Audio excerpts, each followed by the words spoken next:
جب کوئی حاجت مند آتا تو حضرت عثمان غنی رضی اللہ تعالیٰ عنہ بہت بڑے پیسے والے تھے۔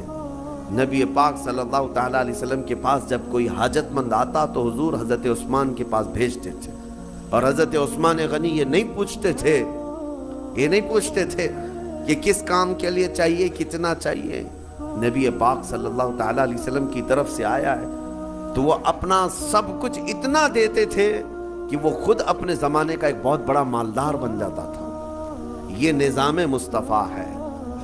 آج زکوٰۃ کا نظام پورا درہم برہم ہے۔ زکوٰۃ ہمارے ہاں نکالی جاتی ہے، لیکن نظام ایسا درہم برہم ہے، کہیں جا کر کے زکوٰۃ کا پیسہ جام ہو جاتا ہے، مستحقین ویسے کے ویسے ہیں۔ ہمارے مسجدوں کے باہر مانگنے والوں کی تعداد سال بھر میں کبھی کم نہیں ہوتی، یا کچھ لوگ اگر پیشہ ور مانگتے ہیں تو انہیں روکنا چاہیے۔ میں یہ نہیں کہتا کہ وہ صرف اور صرف غریب مستحقی ہیں، ہو سکتا ہے کچھ لوگ پیشہ بنا لیے ہوں مانگنے کو، لیکن مسلمانوں کو ان تمام چیزوں کو روکنا چاہیے۔ اور ہماری زکوٰۃ کا جو نظام ہے، اللہ نے سب سے پہلے قرآن میں فرمایا انما الصدقات للفقراء والمساکین، سب سے پہلے زکوٰۃ کے مستحقین فقیر ہیں، مساکین ہیں۔ اور پھر یہ جو مدارس کا ہے، مدرسوں کو زکوٰۃ، ان کا نمبر قرآن پاک میں سب سے اخیر میں ہے۔ فی سبیل اللہ، یعنی جو اللہ کی راہ میں ہیں، وہ طالب علم ہے۔ ہاں اگر وہ مستحق غریب ہے، فقیر ہے، تو ٹھیک ہے، وہ بھی نمبر 1 پر زکوٰۃ لے سکتا ہے۔ لیکن آج ہمارے لوگوں میں ایک ذہن میں یہ بات بیٹھی ہے کہ زکوٰۃ صرف اور صرف ایک جگہ جو مدرسوں کو دی جاتی یہی ہے، وہ ایک حصہ ہے۔ آپ ضرور دیں، جو مستحق ادارے ہیں وہ دین کا نظام چلا رہے ہیں، ضرور دیں، لیکن آپ آس پاس کبھی نظر نہیں کرتے، اپنے ارد گرد نظر نہیں کرتے۔ قرآن پاک میں ان فقیروں کا ذکر کیا گیا ہے کہ جو شرم کے مارے تم سے مانگتے نہیں، وہ حقیقت میں فقیر ہے۔ حیا کی وجہ سے تمہارے پاس ہاتھ نہیں پھیلاتے، وہ حقیقت میں فقیر ہیں، اور ان کو دینے پر اللہ نے تمہارے بہت بڑے اجر کا وعدہ فرمایا۔ یہ احساس آپ کو خود کو ہونا چاہیے۔ میں آج ایک مثال دوں، نبی پاک صلی اللہ تعالیٰ علیہ وسلم کا جو نظام ہے، سیدنا عثمان غنی رضی اللہ تعالیٰ عنہ کا جو مال تھا، حیرت ہوتی ہے آج بھی مدینہ طیبہ میں حضرت عثمان غنی کا اکاؤنٹ چل رہا ہے، آج بھی ان کے بینک کا کھاتہ چل رہا ہے۔ 14 صدیاں گزر گئی، ان کے نام کی جائیداد آج بھی موجود ہے، ان کا باغیچہ، ان کا کنواں جو انہوں نے خرید کر کے وقف کیا۔ جس کے پاس مال ہے وہ اگر اپنے سرمائے کو ریٹرن قوم تک پیش کرتا ہے تو اس کا مطلب یہ نہیں ہے کہ اس کا سرمایہ کم ہو جائے گا۔ تاریخ کی سچائیاں بتا رہی ہیں 14 سینچریاں گزر گئی لیکن ان کے مال میں ابھی بھی کمی نہیں ہے۔ مدینہ طیبہ میں ان کے نام کی پوری ہوٹل بھی ہے، وقف عثمان بن عفان۔ حضرت عثمان غنی رضی اللہ تعالیٰ عنہ کے وقف کی ہوئی چیزیں آج بھی مدینے میں موجود ہیں، اور سرمایہ کما رہی ہیں، آج بھی کما رہی ہیں۔ مدینہ طیبہ میں جب حضور تشریف لائے، حالات کیا تھے؟ ایک ہی کنواں تھا میٹھے پانی کا، اور وہ بھی یہودی کے قبضے میں تھا، وہ پانی بیچتا تھا، تو پانی بیچا جاتا تھا۔ ظاہر سی بات ہے یہ استحصال آج بھی کچھ لوگ کرتے ہیں۔ جب ضرورت کی چیزیں نہیں ملتی مارکیٹ میں تو کچھ مالداروں کے پاس یہ چیزیں ہوتی ہیں، اور وہ لوگوں کو جو 10 روپے کی وہ 100 روپے میں بیچتے رہتے ہیں۔ یہ احتکار اسلام میں ناجائز و حرام ہے، لوگوں کی مجبوری کا فائدہ اٹھانا۔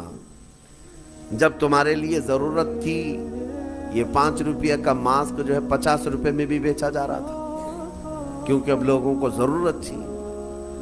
تو لوگوں کی ضرورت کو دیکھ کر کے اس کا منافع بڑھا دینا اور لوگوں کی مجبوری کا فائدہ اٹھانا، اسلام اس کی کبھی اجازت نہیں دیتا۔ جب مدینہ طیبہ میں آئے، ایک یہودی سب کو پانی بیچ رہا ہے، پینے کا پانی۔ صحابہ جو غریب تھے حضور کی بارگاہ میں آئے، عرض کیا کہ یا رسول اللہ صلی اللہ علیہ وسلم، اتنی غریبی ہے کہ ہم پانی خرید کر نہیں پی سکتے۔ حضور اکرم صلی اللہ تعالیٰ علیہ وسلم نے اعلان فرمایا، کوئی ہے ہم میں سے جو اس کنویں کو خرید کر کے اللہ کی رضا کے لیے وقف کرے اور مسلمانوں کو پانی پہنچائے؟ اس کے لیے اللہ تعالیٰ جنت کی پوری نہر عطا فرمائے۔ حضرت عثمان غنی کھڑے ہوئے، مال والے تھے، پیسے تھے، کہا کہ یا رسول اللہ صلی اللہ علیہ وسلم مجھے اجازت دیں، میں یہ سودا کرتا ہوں۔ گئے، لیکن ماننا بھی تو چاہیے۔ جو مالک ہے کنویں کا اس کے پاس آیا، یہودی تھا، اس سے کہا تو یہ کنواں مجھے بیچ دے، اور ریٹ لگانا شروع کیا۔ کتنا، جو تھا ہی نہیں اس وقت کا ریٹ، آپ نے 1000 درہم سے شروع کیا، 1000، 2000، 3000، 4000 درہم چاندی کے سکے کو کہتے تھے۔ 10,000 درہم پر بھی لگائے، وہ دینے کو تیار نہیں ہوا، کہا نہیں میں بیچوں گا نہیں کنواں۔ پھر حضرت عثمان غنی نے ایک راستہ یہ نکالا، کہا اچھا ٹھیک ہے، تو نہیں بیچے گا، پارٹنرشپ میں تو کر لیتے ہیں، آدھا آدھا کر لیں گے، تو آدھا مالک میں آدھا مالک، ایک دن تو بیچ ایک دن میں بیچوں گا۔ وہ اس بات پر راضی ہوا کہ کنواں تو میرے پاس ہی رہے گا، پارٹنرشپ میں لے لوں گا۔ 12,000 درہم چاندی کے سکے دے کر حضرت عثمان غنی نے کنویں کی آدھی ملکیت اپنے حاصل کر لی، آدھی ملکیت لے لی۔ اب اس کے بعد طے یہ پایا تھا کہ ایک دن یہودی کے قبضے میں رہے گا، ایک دن حضرت عثمان غنی کے قبضے میں رہے گا۔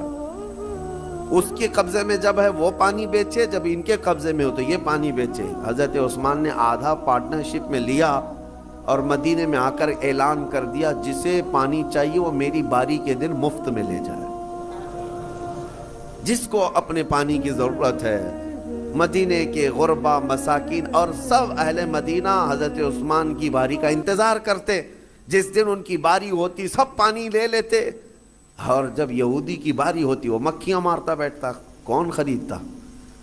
جب پانی مفت میں تقسیم ہو رہا ہو تو پیسے دے کر اس سے کون لیتا؟ تو اس نے جو سودا کیا تھا پھر وہ کہنے لگا کہ میں تو گھاٹے کا سودا کر لیا۔ عثمان چالاکی کر گیا، یہودی کہتا رہا، اور اس کے بعد کئی دن تک اس کے کنویں پر کوئی خریدار نہیں آتا۔ تو اب حضرت عثمان کے پاس وہ آیا اور کہا باقی آدھا بھی خرید لو، آدھے کی جو پارٹنرشپ چلا رہے ہو باقی آدھا بھی تم خرید لو۔ حضرت عثمان غنی اس وقت کہتے ہیں اب مجھے خریدنا نہیں ہے، پارٹنرشپ پہ ہی چلیں گے، آدھے آدھے پر ہی چلیں گے۔ پھر حالات یہاں آئے کہ بہت اونے پونے اس یہودی کو چند سکوں پر، چند درہموں پر اپنا پورا کنواں دے کر جانا پڑا۔ حضرت عثمان غنی نے بہت مختصر سی دولت سے باقی کا کنواں خرید لیا، اور اس کے بعد بارگاہ رسالت مآب صلی اللہ علیہ وسلم میں حاضر ہوئے۔ عرض کرتے ہیں یا رسول اللہ صلی اللہ علیہ وسلم، اس کنویں کی ملکیت مجھے پوری کی پوری حاصل ہو گئی، میں آپ کو گواہ بنا کر عرض کرتا ہوں میں اس کنویں کی ملکیت سے دستبردار ہوتا ہوں، آج سے یہ کنواں صرف اور صرف اللہ کے نام پر وقف ہو گیا۔ جسے پانی چاہیے وہ کنواں آج بھی 1400 سال کے بعد پانی دے رہا ہے، مدینے میں آج بھی موجود ہے، پورے مدینے کو پانی پلایا۔ مدینے والے جب تک رہے پانی پیتے رہے، پورے خلفائے راشدین کا دور گزرا، صحابہ تابعین کا دور گزرا، نہ جانے کتنے بادشاہوں کا دور گزرا، وہ کنواں اسی طرح موجود ہے۔ آج کے دور میں بھی جا کر کے دیکھیں، پورا ایک محلہ ہے بیر عثمان نام سے، مدینے میں بیر عثمان کا مطلب ہوتا ہے عثمان کا کنواں، پورے محلے کا نام ہے۔ یہ میں آپ کو یہ کہنا چاہتا ہوں، اللہ نے اگر آپ کے پاس کوئی چیز دولت عطا کی، نعمت عطا کی، اس کو اگر مخلوق خدا پر ریٹرن کرتے ہو ختم نہیں ہوتا، مولا ہمیشہ کے لیے قائم فرما دیتا ہے۔